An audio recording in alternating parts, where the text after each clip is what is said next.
In the 1930s, the makeup of the Winter Olympics would change forever as Arnold Lund's great project came to fruition. Lund found a powerful Austrian ally in the person of Hans Schneider, who supported the Kandahar Ski Club in St. Anton. Both of them were now pushing for the inclusion of alpine sports in the Olympic Games. But they had to wait for the following year when both games were awarded to Germany. August Games of 1936 were in Berlin. And February, 6 months earlier, the Winter Games would go to Garmisch-Partenkirchen in Bavaria. Opening the Olympic Games in a blizzard. Athletes of 28 nations march past and Hitler takes a salute. It will be noticed that the British team salutes in Nazi fashion as a compliment to their hosts. One of the most dramatic moments that I had a seat next to Hitler to watch the procession. The Swiss team marched past, their hands down the side, looking in front. And I watched Hitler's face then, and looked absolute hatred and fury on it. I thought, my God, there's ever a war, and the Swiss invaded, they'd catch us for this. But Arnold Lund's success in bringing alpine sport to the Olympics would be hijacked by the Nazis. Here, a combined downhill and slalom alpine event was introduced for both men and women. Germany won gold and silver in both, a powerful alpine nation dominating in alpine sport. In the slalom skiing event, Germany was victorious. The slalom is a downhill ski run that includes difficult turns between flags, and women's race was won by Christel Kranz.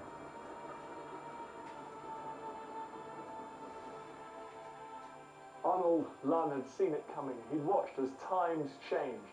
The English were no longer the kings of the resorts. He wrote, "In the days of our imperial power, nobody dared question the English skaters' demand for Lebensraum. The English skated in the English style, and the great rinks of Grindelwald and St. Moritz were seldom troubled by the intrusion of continental heresy. But Kipling's England passed away." Now, he's being humorous here, but he's making a serious point about the parallels between power politics and winter sports. His use of the word Lebensraum is fascinating. Here in Germany in the 1930s, Lebensraum meant living space, the desire for a German empire stretching right through Central and Eastern Europe. Lund was referring to the fact that from here on in, the Winter Olympics would always be a stage for great power rivalries to play out. People were aware of some of the more menacing aspects of the Nazi ideology. There were reports in the foreign press of Jews being rounded up and persecuted here in Garmisch, and the Germans themselves were then worried about international opinion. The head of the organising committee, a man called Karl Ritter von Holt, and he wrote to the Interior Ministry in Berlin. He says, "If the slightest disturbance occurs in Garmisch-Partenkirchen, it will not be possible to hold the Olympic Games in Berlin because all the other nations will withdraw from the event." Anti-Jewish signs adorned the buildings throughout Garmisch. High-ranking Nazis understood this would derail the Games.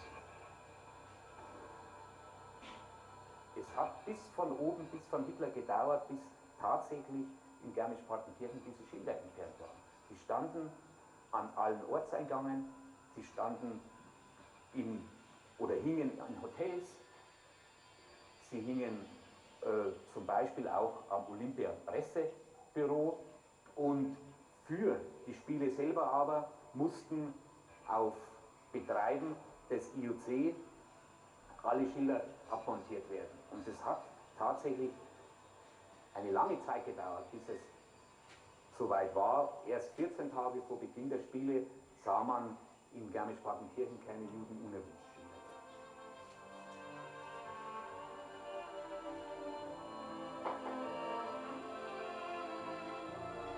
Every effort was being made down here in Garmisch to improve the atmosphere, bring a little Olympic spirit in. The Jews' forbidden signs were being taken down, and the Nazis even relented when it came to team selection. At first, the German authorities refused to select their most famous ice hockey player, Rudi Ball, for the Olympics because he was Jewish. But then, remarkably, his teammate, Gustav Janaka, said he would refuse to play unless Rudi was selected. Extraordinarily, the authorities gave in. They selected Rudi. They even let him and his family leave Germany after the Games. And thus they survived the war.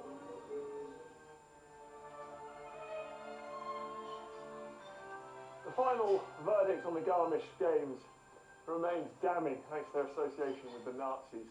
Expressions like relenting and giving way soon disappeared from the vocabulary. And as soon as the games were over, the anti-Jewish signs went back up around the town. Franz Pneur, who won the first Alpine event, so beloved of Arnold Lunn, went on to join the SS. Ich weiß es auch nicht, aber ich habe für Deutschland die Schwarzgoldmedaille haben. Way back in 1936, Arnold Lunn had been appalled at the way the Nazis had politicised winter sport. And when asked his opinion on the Olympic Games of that year, he said, "Germans, let me let you into a little secret. There are still some people who enjoy skiing for fun." Those games of 1936 in Garmisch-Partenkirchen were the final Winter Olympics before World War II. I remember a time, and what a time, when the war you thought was going to be over last summer, and should have been over last summer, showed every horrible sign of lasting through to next summer. The British browned off, brassed off. That's how they were. The Alps turned into just another battleground, and remained that way until the 8th of May 1945, VE Day. The mountains had a captivating spiritual effect on many. The leading Victorian thinker John Ruskin described the Alps as the great cathedrals of the earth, with their gates of rock, pavements of cloud, choirs of stream and stone, altars of snow. Once the war was over, Arnold Lunn could return to his beloved Switzerland and his snow-clad churches in the sky. He is best remembered for his contribution to the skiing world, but he was a very religious man as well. It was the sunsets and the dawns in the mountains that made him believe that a God existed, because these dawns and sunsets just couldn't possibly have happened by accident. In 1952, he was knighted for services to British skiing and Anglo-Swiss relations, and he continued to ski in Murren until his death in 1974.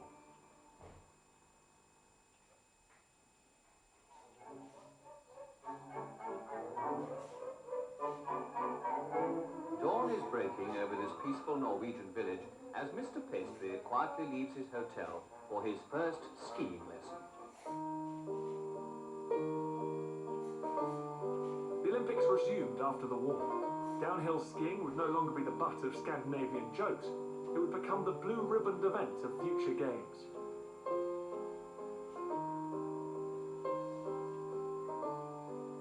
In 1948, the games returned to St. Moritz.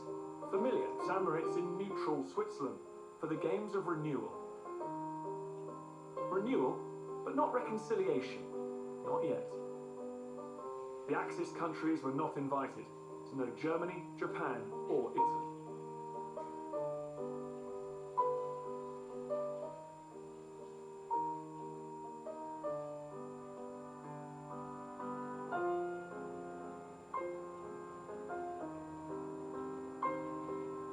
Renewal might have been the dream, but the post-war reality was austerity. It seemed like the only thing that was new was a terrible divide between East and West. As Winston Churchill famously put it, it was as if an iron curtain had descended across the continent of Europe. Once wartime allies, the USSR and the West were now bitter enemies.